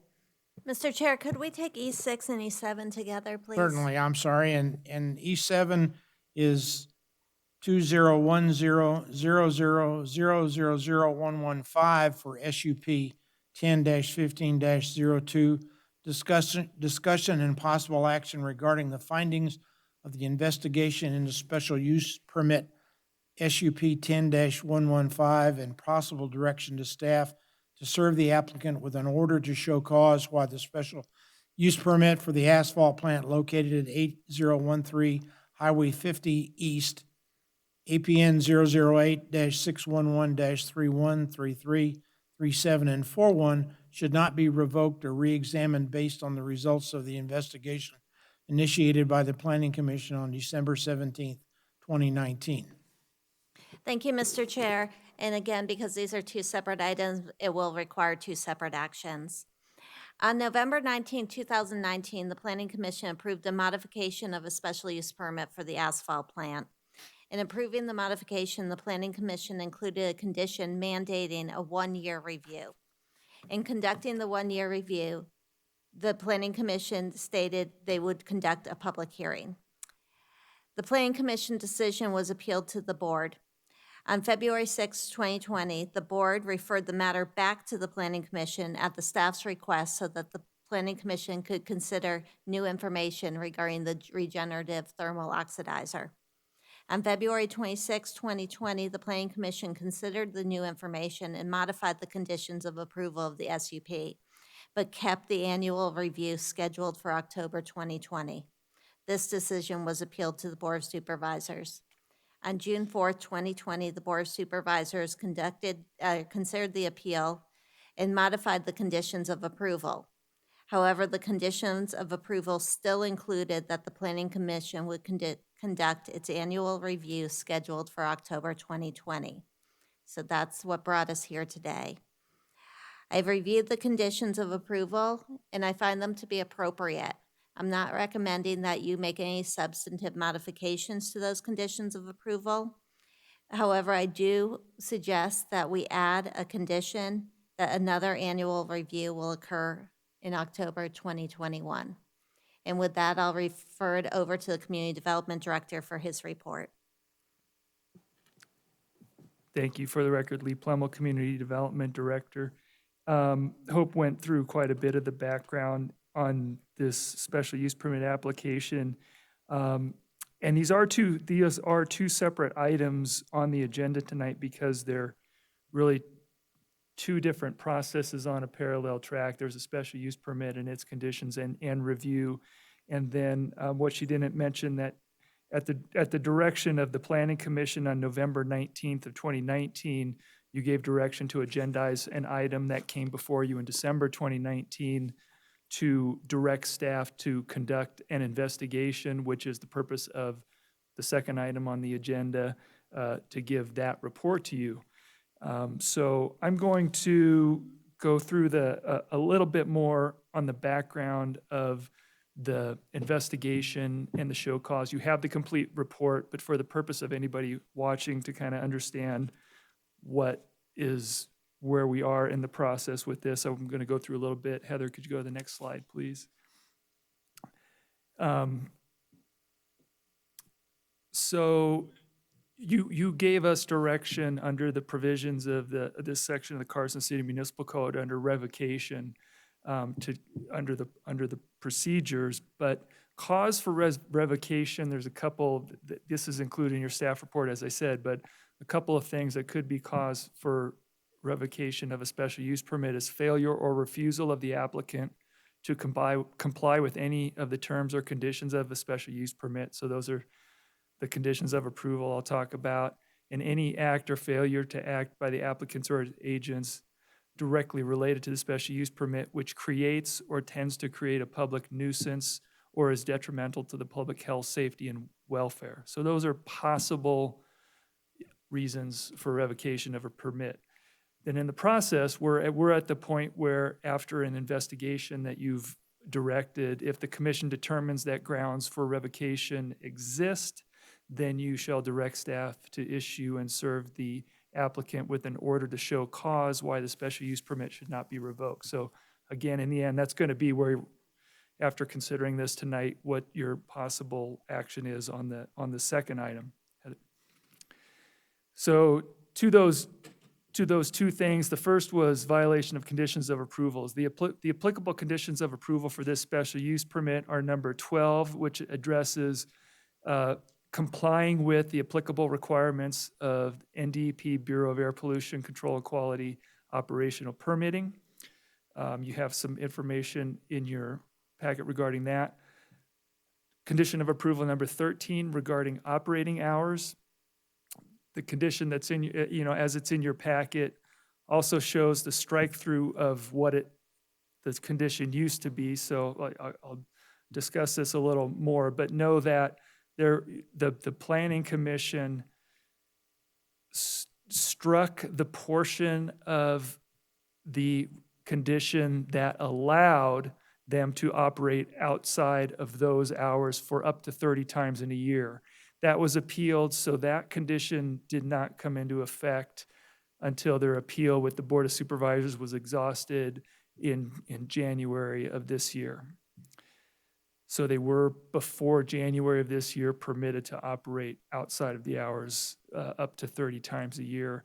And then condition of the other applicable condition to this discussion is 17, where the condition previously talked about the operator shall use a specific product to suppress odors. Odors clearly were not suppressed by that product, as evidenced by inspections and complaints. And so the new condition effective in June of this year is the operation of the facility shall require that odors are not detectable beyond the property line. So I'll discuss those in a little bit more detail in the results. Next slide.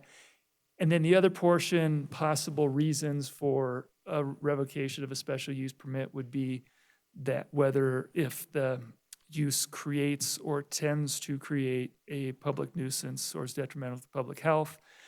And I've included in there for you in the Carson City Municipal Code of a nuisance or nuisance activity, which, again, I won't read the whole thing to you, but includes something that is injurious, indecent, and offensive to the senses, or an obstruction to the free use of property so as to interfere with the comfortable enjoyment of life and property, or excessive emissions of dense smoke and air pollution.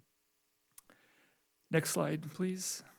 I think just a couple more slides here. So, and I'm not going to go through the list of everything that's in the staff report and the different violations, but and different dates of what was done. You have a list of that in your staff report. But so the general summary of the findings is number one, that TWA has been in violation of its NDEP permit. You have, and that goes back to some first citations in 2017, I think it was. It's in the staff report, and in fact, the operation is currently in violation of NDEP requirements, and in fact has a stop work order, has not been operating since late August at the direction of NDEP because they're not in compliance with NDEP requirements. Number two, the other allegation was that they've been operating outside their permitted hours. So actually in the investigation, we have not found evidence that they have violated the condition in that they were permitted to do so up to 30 times in a calendar year. As I noted in the staff report, there's certainly some times when they operated and did not inform the city that they operated during those times, and there were times that they did inform us, but it does not appear, and we certainly don't have enough evidence to say that they violated that condition. So our conclusion is that they were in compliance with that condition up until it was changed in June. Number 3 is that finding is that the operation has violated condition number 7. That's the odor. Again, prior to June, the standard was not that it can't be detected off the property, but that there was a requirement that odors be suppressed. There's lots of evidence and third-party verification and code enforcement verification that odors were detectable off-site, and in fact, even in the residential neighborhood to the east, both before and, and I note in there that I will note that there were no direct observations by code enforcement staff after the June date, and there were not as many visits. I think we had some staffing issues, and so I wish we had been out there more, but I don't think there's any argument that the operation was the same after June as it was before June, so there's no reason to believe that the odors were controlled after that June date. So our conclusion is they've been in violation of that. And then finally, in looking at the wording of a nuisance and the complaints and observations by code enforcement staff and Lyon County code enforcement staff and NDEP, that in fact the odor has been detrimental to the residents and a nuisance due to odors leaving on the site. So I think you can make the findings there. And that reminded me, just to go back to number 3 in the odor, I think findings are that the operation has been in violation of that. I will note, and I note in the staff report, that there is a odor standard in state regulations. They have not been in violation of those state standards for odor, or at least have not received any violations or notices of violations regarding odors from the state. Last slide, please. So this is just to remind you where we are in the process here. It's at least a 3-step process. You've previously initiated the investigation for us to bring it back to you to determine if grounds exist. We're on number 2 there, which is that if, based on this evidence, you determine that grounds for revocation exist, then you will direct staff to order us to show cause to the applicant to then appear before you at a public hearing and prove to you that the special use permit should not be revoked. And of course, that would be a future meeting, and that decision could be appealed to the Board of Supervisors should a party decide to appeal that. This is not a public hearing. This is just a report on the investigation, although you can take action. We reached out to the applicant, to the operator, offered them to chime in and participate in this meeting or provide information to you, to them. They thought it was relatively short notice to do that. Weren't able to do that. We can check and see if they're on the line. I'm not sure. Don't believe that they are, but we would need to give them notice and have them appear before you remotely or otherwise for show cause, should that be the action you take. So I think I'll conclude with that and now be available for any questions you have on the report or for Hope. Again, this is for 2, you will ultimately take 2 actions. We weren't really sure because I think you can't have the discussion on one without the other. So but we'll need two separate motions, and I don't think it really matters which one you take first, as long as you're clear which item you're taking action on. Well, is there anyone on the line from Tahoe Western Asphalt? There are no callers on the line, Mr. Chair. Thank you.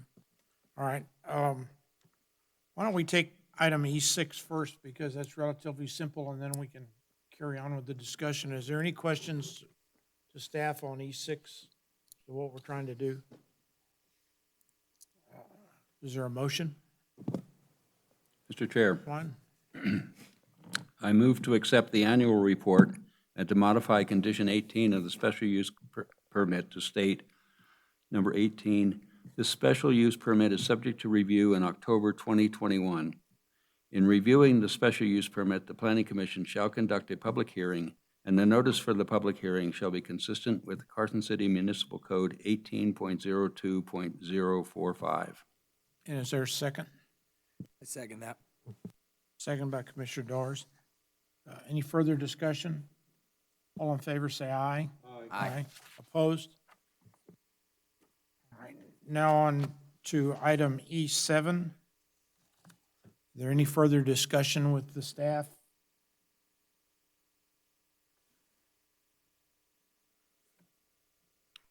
Is we prepared to make a motion? Go ahead. You win. Thank you.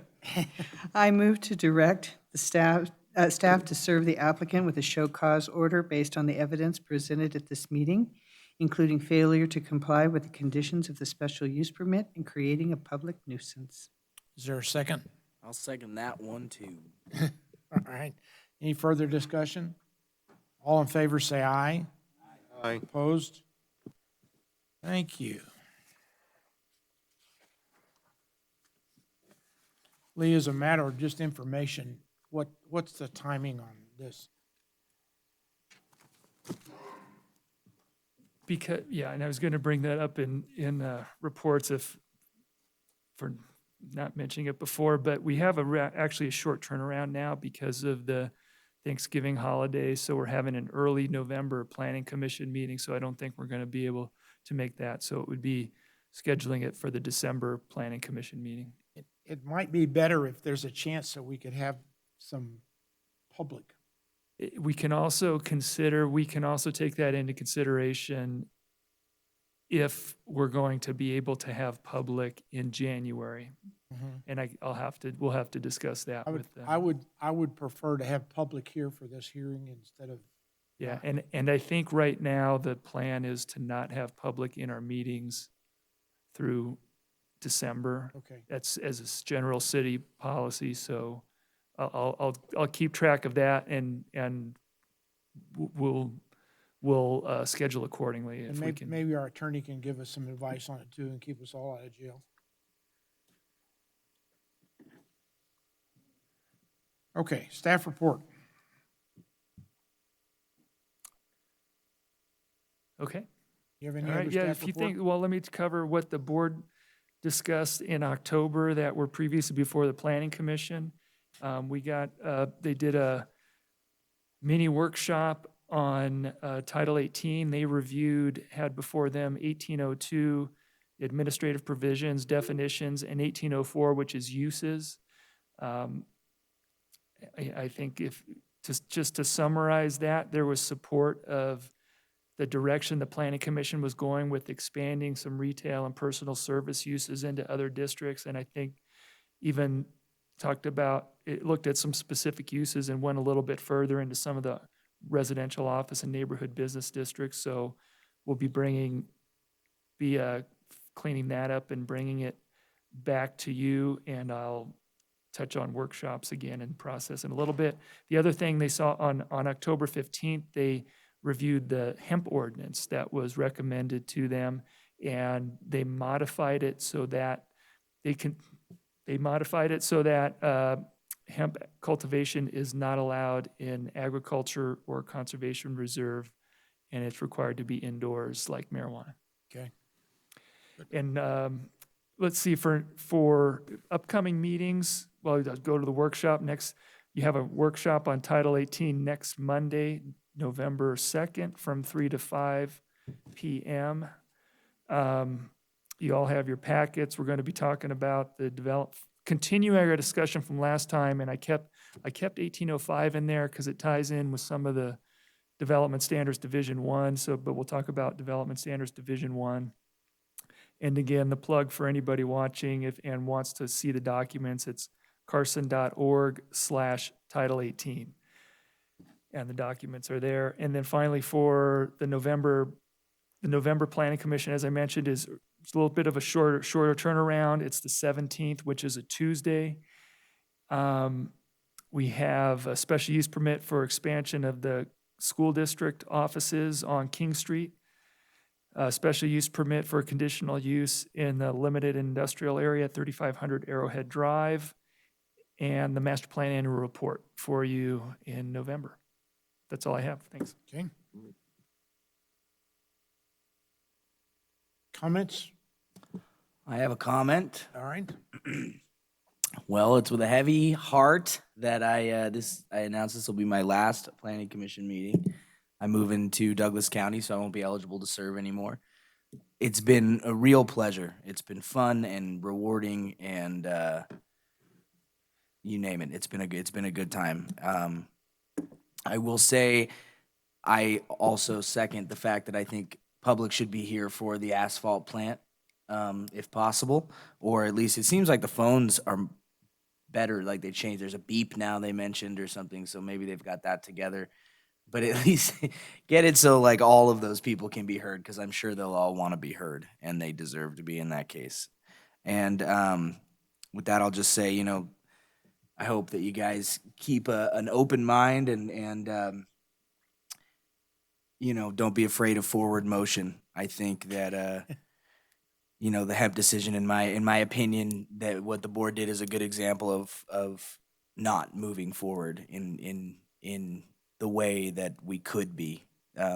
So just we're where the rubber meets the road, and we have the responsibility of not only protecting people from cell phone towers and millions of other things, but also sort of guiding the way this community is going to move forward. And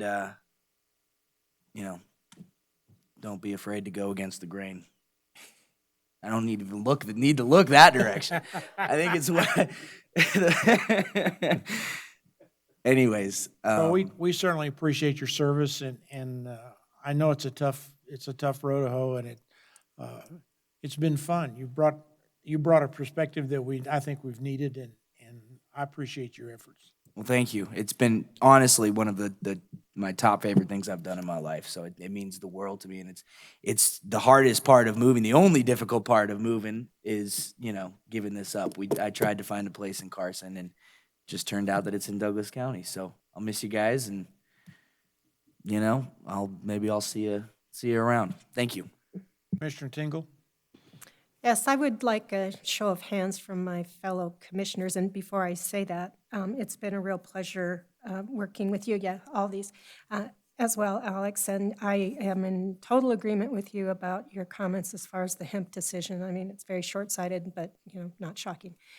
But show of hands, how many people from the commission sat through the Carson Water Subconservancy District webinar on October 14th? Because if we're making decisions about future development in this valley, I think we need to pay attention to what the Carson Water Subconservancy District is saying.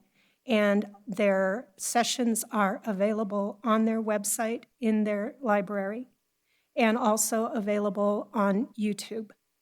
So it gives a perspective about where we are from a water situation, and given the fact that they follow the Carson River from Alpine County down to Stillwater, I think it's a good thing to be aware of what that situation is.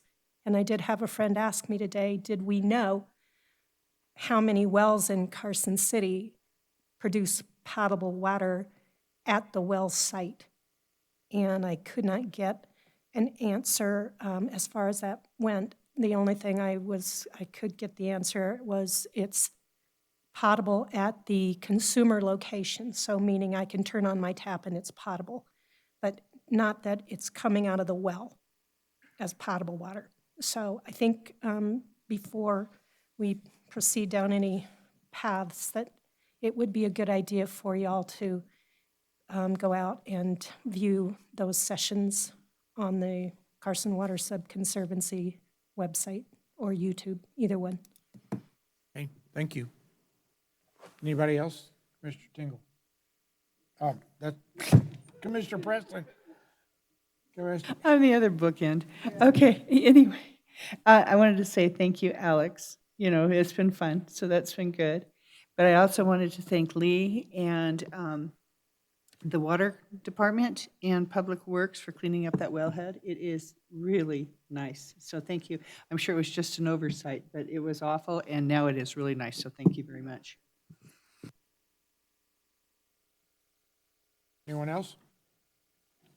You have a fishing story? Anything you're going to tell us, Mr. Perry? Oh, no fishing stories. I could tell chucker hunting stories. And I do have a great photo of a bobcat in my willow tree in my side yard. But Alex, I want to thank you. In the short time I've been here, I've enjoyed your thought process. I'm sad that you're leaving. And I just wanted to ask you, you're going to run for county commission down there now in Douglas County? I hear they're in need. Honestly, I do want to get involved in all the local politics down there, so we'll see how that turns out. I heard actually there was a fist fight at the Planning Commission last year, so I'm applying. All right. The public is invited at this time to comment on and discuss any topic that is relevant to or within the authority of the Planning Commission, including any matter that is not specifically included on the agenda as an action item. Is there anyone left that wants to say something? There is no final public comment, Mr. Chair. Thank you very much. May I have a motion to adjourn? Well, as my final motion, I move we adjourn.